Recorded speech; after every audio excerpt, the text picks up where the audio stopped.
ওই যে দূরে দেখা যাচ্ছে সূর্য। সারাদিন সূর্য মামা আলো দিয়েছে, হয়তো এখন বেলা শেষে সেও ক্লান্ত হয়ে পড়েছে, তাই তো তার ফেরার সময় হলো। ঠিক একইভাবে আমাদের জীবনটাও এমনই, জন্ম থেকে মৃত্যু পর্যন্ত আমাকে একইভাবে পাড়ি দিতে হবে এই দুনিয়া। সেই ভোরে উঠব, সারাদিন পরিশ্রম করব, বেলা শেষে এভাবেই হারিয়ে যাব। এটাই জীবন, এভাবেই জীবন। তাই জীবন নিয়ে অনেক বেশি অভিযোগ থাকতে নেই, অনেক বেশি আশা থাকতে নেই, অনেক বেশি চাওয়া থাকতে নেই।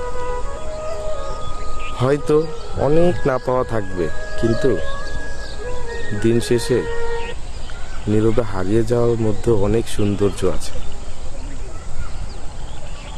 আমাদের এই দিনের সূর্য আমাকে শেষ বেলায় এই কথাটিই যেন বলে যাচ্ছে। আজ এই পর্যন্ত।